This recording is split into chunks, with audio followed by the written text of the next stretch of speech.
Maido! Hi there, Japan fans. In today's show, we are going to be talking about visuals.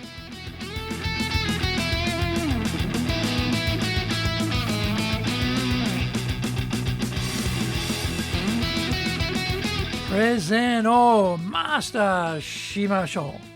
This is the 7th year of the Presentation Japan Series podcast. We are beaming around the world to you from sunny Minato-ku in Tokyo.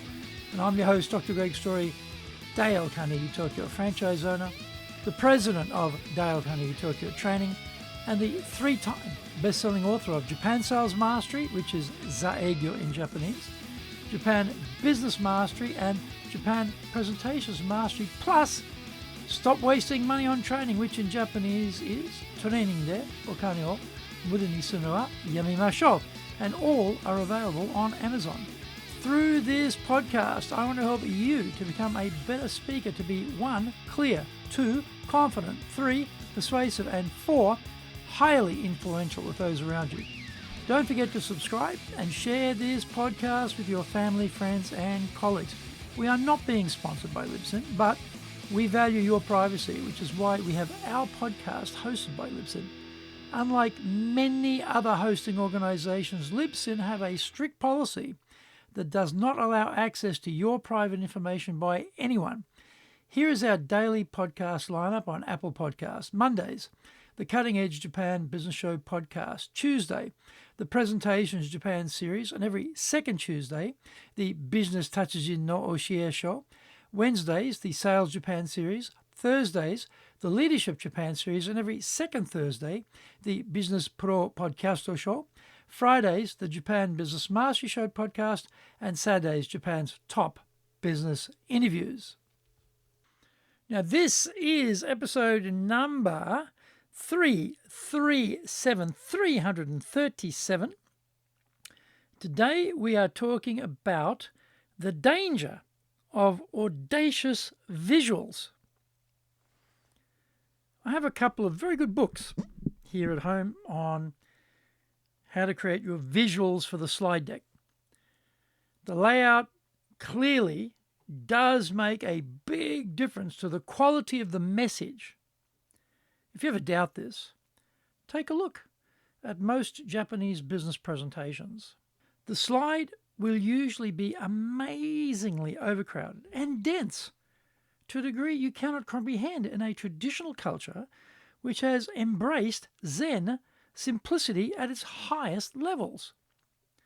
4 or 5 slides worth of content will be crammed onto one slide, and the messages feel like they are snapping at each other for our attention, like small dogs nipping at your heels.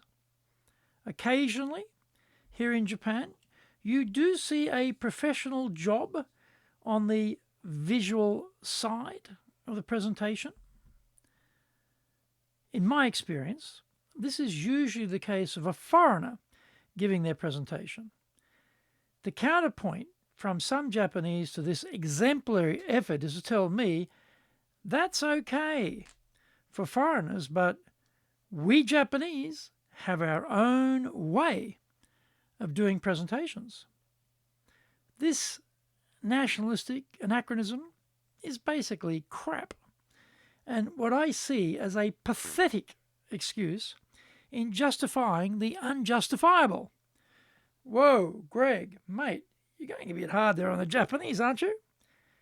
Trust me, after living here for 38 years and having seen hundreds of Japanese presentations in business, I feel my skepticism is warranted. Message clarity is message clarity. No amount of nationalistic posturing and excuse-making will overcome the basic fact that you cannot have 4 different fonts and 5 colours on a massively overcrowded screen and expect that your principal message will be getting through. You might think I'm kidding about multi-font and multicolour slides, but I am merely capturing what we see here from some Japanese business presenters. Okay, Japanese presenters are not the only ones who do crazy stuff on screen, and I have certainly coached Western executives to change the way they present, to make it more clear and powerful. The point is, What we put up on screen should be clear and easy to digest. I believe if the audience cannot get the key message on screen in 2 seconds, then the content is too complex and needs to be simplified. This has always been my motto. Today, thanks to social media, the attention span of people has radically shortened, and the time on screen equation has gotten even tighter than, say, 10 years ago. For all of us, the pressure is really on to improve our communication ability regardless of nationality.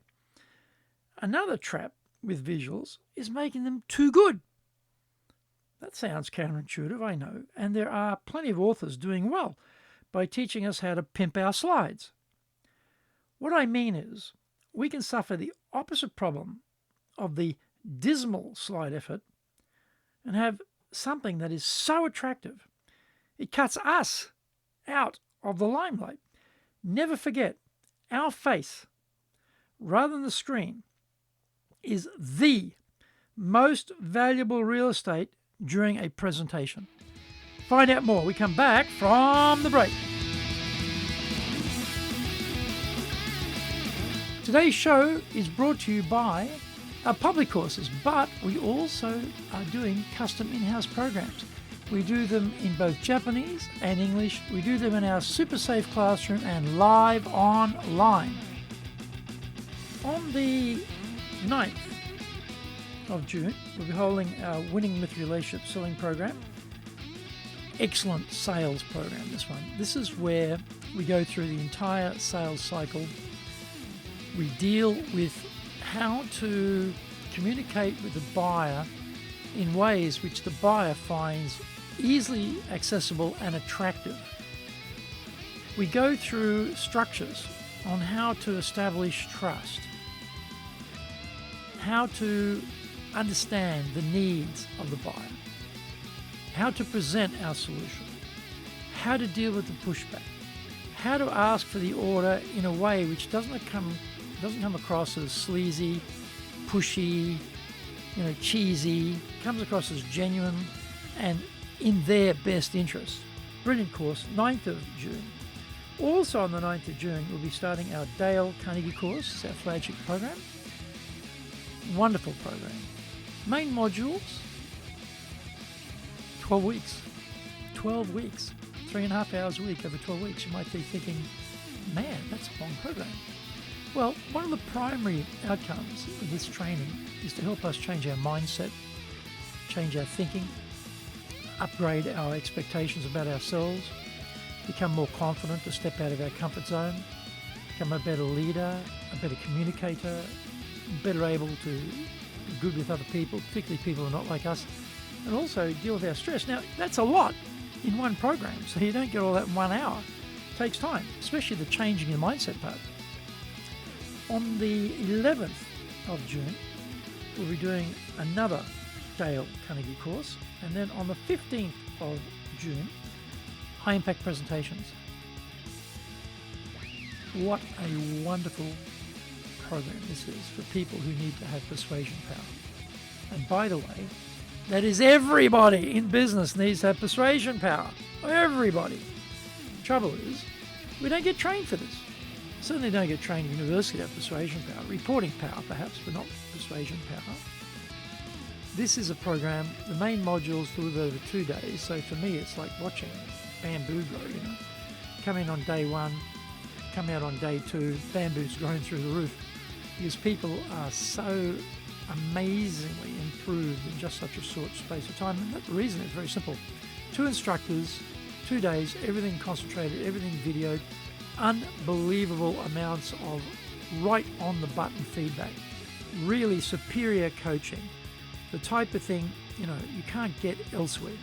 Anyone can buy a video, anyone can run a presentations class, but it's the coaching that makes all the difference, and this is where this program is outstanding. Go to our website at www.dale-carnegie.co.jp. Lots and lots of value there for you. To do better in Japan, email me at greg.story@dalecarnegie.com. If you like learning by watching videos, then we have nearly 2,000 there for you on Tokyo Japan Dale Carnegie TV on YouTube. We release 3 TV shows every week on YouTube. The Cutting Edge Japan Business Show, that's the premier business show on Japan, every Monday, Tokyo time. Fridays, we have the Japan Business Mastery Show, and on Saturdays, we release Japan's top business interviews, where I interview leaders from small, medium enterprises all the way up to the corporate captains of industry on one topic, leading in Japan. Every second Thursday, we release the Business Pro TV Show.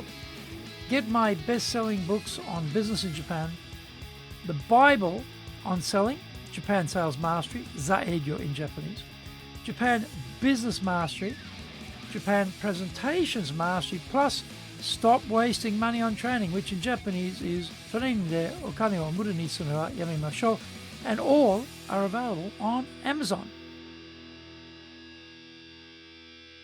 Welcome back. Using our facial expression is one of the most effective tools we have. Think back to stage plays you have seen where the character is using their face to communicate an emotion or a thought on a bare stage with a simple set.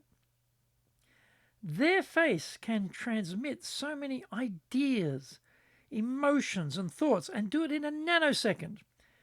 A quizzical look, scowl, grin, sneer, smile, puzzlement, triumph, loss are all facial expressions at our disposal as speakers to be matched with our words and then add on our gestures to create a powerhouse of communication. Presenting gets a bit harder when the venue is quite big and there are 2 enormous screens up high behind us competing with us.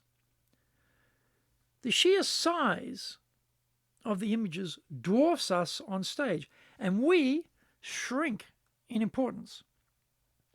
If we are ever in that situation, then we have to really work hard to counter the competition we are getting from the visuals. We need the audience to stay with us. We don't want them ignoring us because they are captivated by visuals which are overpowering the speaker. In these situations, we have to amp up our voice and gestures to keep the audience with us. By using pauses, we can tap into pattern interrupt psychology to force the listeners to refocus on us and what we are saying. When the visuals are super attractive, we can easily become some annoying white noise going on in the background, while the audience is fascinated by the visual images being presented. When we stop speaking, the listeners get their fill of the visual image and are then looking for the next round of stimulation. That stimulation has to be focused on what we are saying. We should definitely use this if we are playing video during the presentation.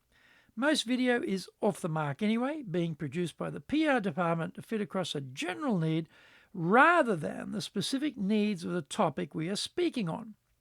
Sometimes the visuals can be very attractive in the video, however, and the audience can get engrossed by the action and images.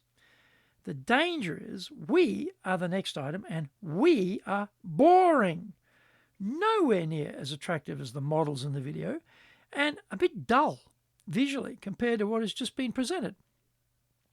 This is why, as a speaker, we should inject a longish pause after the video rather than just carry straight on.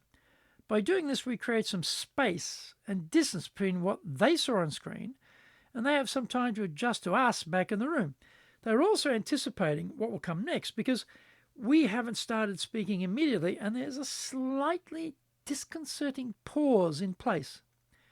15 seconds is a long pause, and it will be very valuable 15 seconds to get the audience to forget what they just saw and get them back to concentrating on us. Never let the visuals dominate your presentation should be the basic rule. They are a slave to our will and a tool at our disposal, and that is all they are. Let's keep the power equation in our favour and always remain the centrepiece of the presentation. Our face, gestures and voice are more than up to the task if we know what we are doing. Did you get value from today's show? If you did, then share the love around with your family, friends, and colleagues. Don't forget to subscribe and share this podcast. Until the next episode, go out there and apply the learnings from today and become a presentations legend amongst your circle. Thank you for joining me, and please tune in next week. Remember, I'm in your corner, committed to your success here in Nippon.